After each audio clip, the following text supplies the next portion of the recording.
Hello families. In this video we're going to be talking about microschooling leaders and just a riff on like what we do and how we do it. So I'm just calling this segment a founder to founder conversation. So I want to start with you guys and please introduce yourself and your microschool. Awesome. My name is Lizette Baez and I am the head of school and founder of El Mercito Academy. We are a project and place-based microschool in LA. Okay, awesome. I am Coy Moorfield, founder and executive director of the Lab School of Memphis. We're located in Memphis, Tennessee, a learner-driven environment attempting to disrupt the education landscape in Tennessee, shifting the way we're structuring learning and supporting learning and credentialing learning. Yes. Awesome. So this is meant to be just like very free-for-all, like let's just have an honest conversation about like what's going on in our states and what's going on with education. I know personally I live in the state of Nevada and I would like to see more school choice, but tell me more about like the disruption that you're talking about. So Lay it on the line for us. Right. Well, here it comes. Disruption. There are not a lot of innovative models in Tennessee. It's just not something we've seen. I was inspired by what I saw nationally in terms of how people were innovating and sort of reimagining what school could look like. And when I looked for that for my own children in Tennessee, it just wasn't there. I was crazy enough to think that I might somehow build that. Crazy part. The crazy part. Crazy.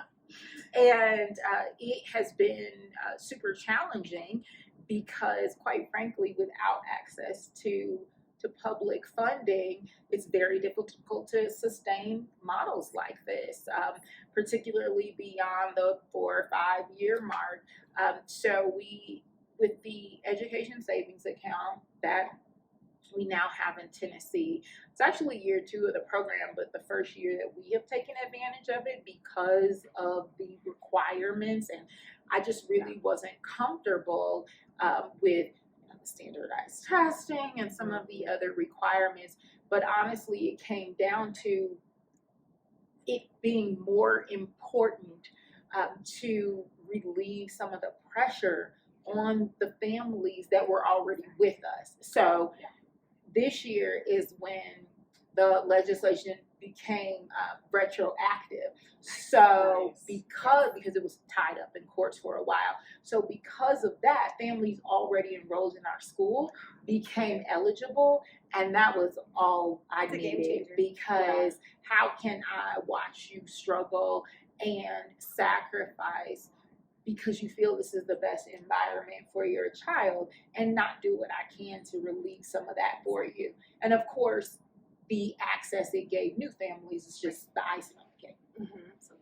And that's so phenomenal. And like the fact that your kiddos have choice in your state and the state is saying we trust parents to make the right decisions for their kids, I think is phenomenal, because in Nevada we don't quite have all of that. But tell me about your state. Definitely. Well, just to make a quick point on that, I see that as being a valid option, and that the state is recognizing it as such. So that's amazing. And I'm in California, so we are definitely operating in this gray state, right? This gray area place, and so we are just completely rogue. You know, we are permissionless in every sense of the word. Yes, that's what we like to hear. Completely doing it because we have so much belief in the fact that students should have, you know, a right to attend whatever type of school best fits their needs. That families should feel empowered, and so disrupting education in our state looks like saying we're going to go ahead and renovate an RV and take off and take our kids there. We're going to go and swim in oceans, and we're going to traverse forests, because if we want our kids to actually care about the environment, we have to give them that chance to be in the environment, right? Like, why would they care else, you know, otherwise? They're not going to unless we we kind of expose them to that. So it's been a beautiful journey, and for any aspiring founders, I would say it is, and you guys know this full well, it is a difficult journey, but it is so well worth it. And just to see them thriving, it makes it worth it. So yeah, it's great to be here with you guys. I'm Yeah, curious. go I'm ahead. sorry. Yeah. I'm curious. In California, do you see more of these innovative models and kind of this out of system approach happening as homeschool? Is it as homeschoolers, or how are they set up? Well, our program in particular, we're set up as, everyone files their PSA, their private school affidavit, once a year. So they're technically homeschooling families. Okay. However, it's not a co-op in the sense that the families are not, or the parents rather, are not teaching their children. In our school setting, we have teachers there that teach, me being one of them. Like homeschool tutorial kind of model, or is it less of definitely that? microschooling? Yeah, Okay, definitely okay, a microschooling model. And the reason why they're filing the PSAs is because these are families that would like to homeschool their children, but due to resources, lack of resources or time, they're unable to do so. So that's where we come in. And we're saying we're able to provide, the academics and the social emotional piece and that adventure and the freedom and flexibility that these families want. And so that's where we fit into the larger picture of education. And one thing I wanted to talk to you about is more about your model, is when you said play based. Yes. It's one of the things that I do at my micro school, but I want to hear more about like your approach to play based, and what that looks like, and the outcomes of your kiddos. Right. So we're a project and place technically, but we're also a play base because we do quite a lot of playing and free time and unstructured play. But let me speak to the place based part of it. So we're actually out in the community quite a bit. Okay. You can feel free to check out Amarcito Academy on our socials. You'll see that we're in the classroom, yes, but we are out so much. So we really practice what we preach. And for anyone watching, we're actually in beautiful Colorado. Yeah. We are at 8,000 feet And elevation. struggling, by the way. Yes, definitely oxygen mask and all. So the altitude sickness is real. But with that said, we are, I think at heart, micro school founders are adventurers, and we're people that are, thinking outside of the box, and we're trying to be a part of the solution and not the problem. And so this is what then is relayed to the children, and they're going out into the community, and they're doing indoor skydiving and so many fun ways. That was just like one example of learning aerodynamics. And is that really happening on a larger scale, typically in a conventional school setting? Not really, right? So the play is naturally a part of this place-based model. And so we've seen wonderful results. Our kids, they are so excited about learning because they're a part of the whole process. They literally created our exploratorium. They mapped it out. I mean, they put together a 3D printer. Talk about like this experiential learning. We were hands off. This is their place, and they know that. And so ultimately, they're finding their own place by creating and co-creating with us and with their parents. So it's a really beautiful cycle that's going on. And I want to touch on, like, I'm really inspired by your model because I've always been scared to take kids off campus. I'm like, oh my gosh. But this semester, like, we're doing way more. We were actually just invited out to City Hall. Nice. So, and we're going to the Smith Center and all the things and all that jazz. So I'm super inspired by you. But I want to pivot just a little bit, if that's okay. I'm just wondering, what are some of your biggest challenges as being a founder of a micro school? Koi? I think, I have to add to, I'm gonna, because Lizette and I have a similar model in that I find the idea that all knowledge and information and learning is held within a school building absolutely ridiculous. Yes. I think that the concept of that, does not honor and respect the communities that our learners come from. Yeah. It does not honor and respect the future of work and living, and it doesn't give them an opportunity to see the experts that are living and working right there with them every single day. So, we're outside an entire day once a week at Forest School, and even for tennis instruction, we partner with Tennis Memphis, and they go off campus to the tennis center where they have indoor and outdoor courts for tennis. I mean, could we do PE at school? Of course we could, Yes. but that doesn't give them an opportunity to work with a living, breathing tennis professional in his place of business, in his environment. So for us, it really is, and our school, we're within walking distance of the zoo and Overton Park, but also crosstown concourse where people are working and co-working, and there's restaurants, and they go for ice cream, because that's what it means to really honor the culture and the experiences of the learners. Absolutely. Yes. The environment then becomes a teacher, Exactly. right? So this is an Yes. extension of, and you can say guide, teacher, however it's phrased, but the environment itself Yes. is the teacher, right? Right, And the yes. smells, you can't compare And that to speaking reading of textbooks, right? Teachers, Yes. so the teachers are now not the holder of some infinite knowledge. Yeah. They simply become the guide or the vehicle to introduce them or to carry them there. But yes, in terms of challenges, I really do think it is the same thing in getting people to embrace that and really get behind that. With our middle school, we are very committed to internships, yes, in middle school, because Love that. junior and senior year in high school is too Right. late. It is. So, getting people to partner with us and understand why these experiences matter, not Yes. feel weirded out by having a 13-year-old shadowing them, really convincing the community. And, if you think of it, it's really almost like empowering the adults in the community who have never seen themselves as Right. experts or Oh my goodness. these teachers, They have so much so to offer. They Yeah. really have Yeah. so much. they sell themselves short. They Oh, really they do. do. Yeah. So I think that can be challenging. Cultivating just meaningful long-term partnerships. It takes a lot of work. It takes a lot of effort, and very often you have to build these programs out for them Yes. and kind of template it, and they can just kind of plug in, Uh-huh. which is more Plug work. and play. Right, that's okay because we're up for it. But That's that's okay. okay.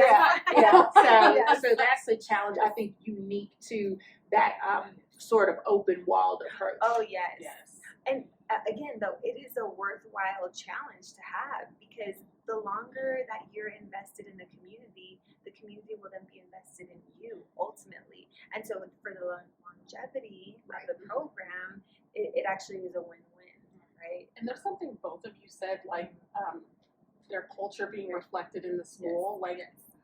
Just a little bit of a personal story. When I grew up, there was no one that looked like me that was educating me. Right. So when I became an educator, I had families come in of color, and they would say, "Oh my goodness, we're so happy you're the teacher because they're going to relate to you," that kind of thing. And I think that's so important. So when you bring them into the communities, they're familiar with those faces. Absolutely. So have you guys ever had that kind of experience from either your personal background or your all kiddos? the time. All the Yeah, time. it's important. Parents who chose our school because Because of you. Yes. Yeah, and it Yeah. needs to be said. And I think we can honor everybody in this space and realize that there's a deficit Right. that we're filling, and kids are more comfortable when we have another voice to lend to the conversation. I mean, I think being BIPOC founders says a lot about not only are we, kind of used to, and this is a conversation that we had earlier, one night, but, well, actually, a lot of us. Yeah. However, being kind of in a marginalized community, and then being a subset of the education system, we know what it means to work to the nth degree, or to need to perform to the nth degree.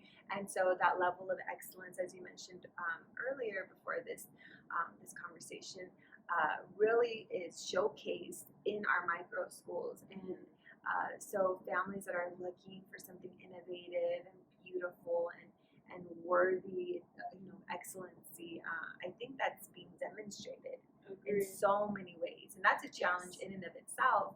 Yes. Being that we know what it feels like to kind of be left out of the conversation, but then also creating that space for our children to not only be invited to the table, but to have voice at the table and to model that for them. Yes. So it's empowering.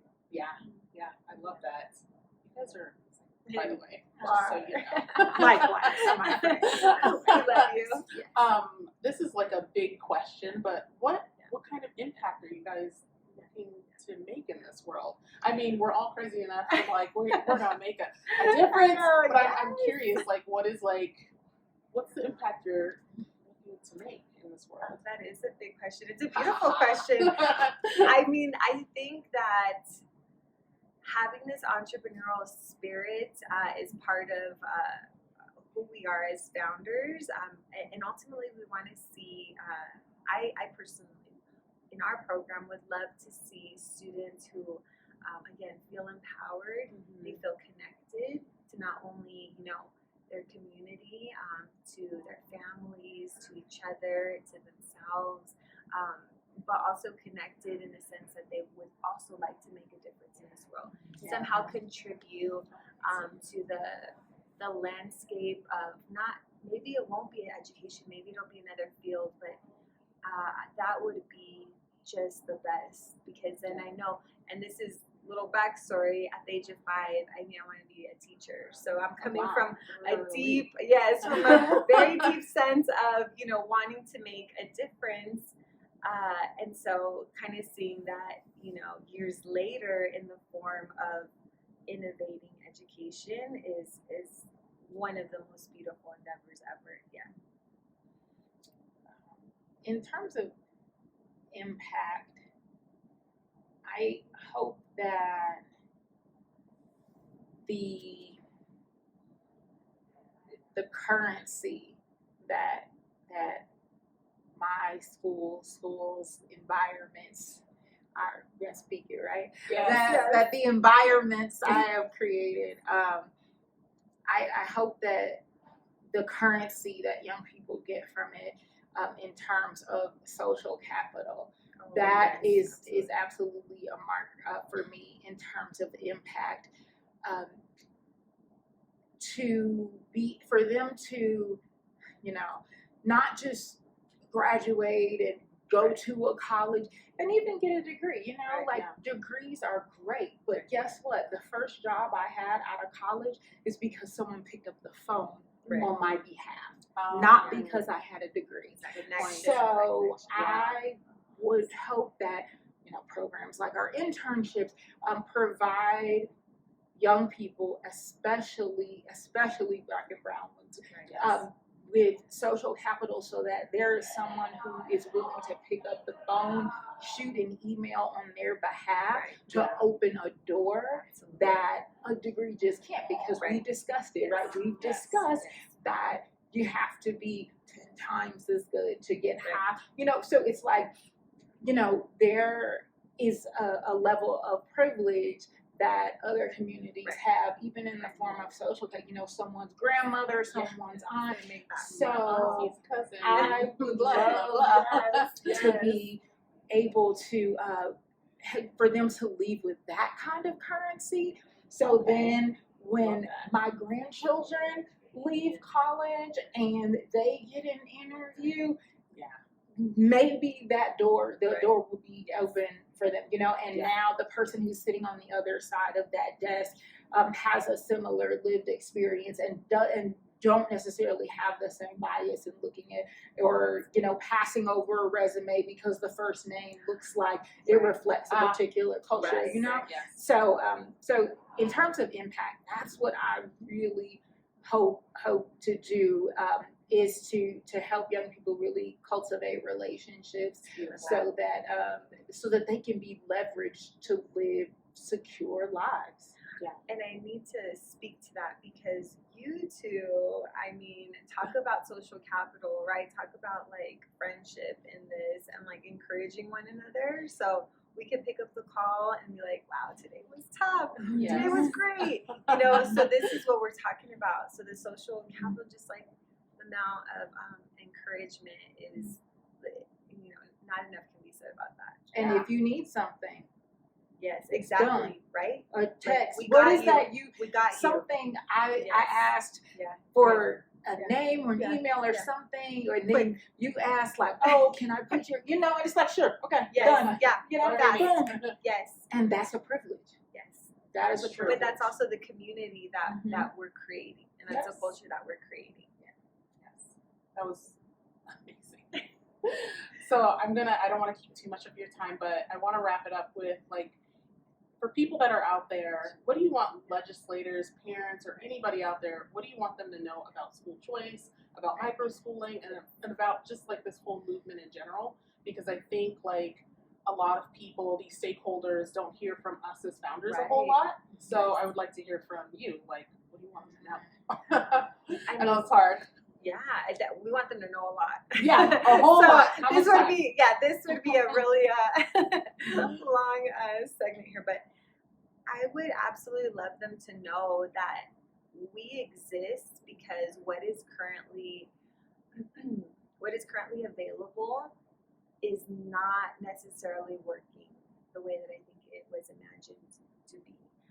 And so it's no knock on, you know, any particular system. What I'm saying is that there is room for all of us in this whole space. There's room for public schools, private schools, micro schools, homeschool, co-ops, you name it. I mean, I look at road schooling families, world schooling families, all sorts of iterations of schooling. And as Koi mentioned, you know, these doors essentially have been ripped off of the classroom. There's no doors anymore, and we don't have a box that we're in. The box does not exist. It was always illusionary, right? And we've all jumped through the hoops, right? Most of us have gone to college. We have our degrees, and yet what are we doing? We are creating an innovative model of learning because it is needed. Families are looking for a different personalized pathway, and we're here to be part of the solution, as I said, not a part of the problem. We want to enhance whatever offerings there are, and if that's not working, then we pivot and we move forward. But that's very important for them to know.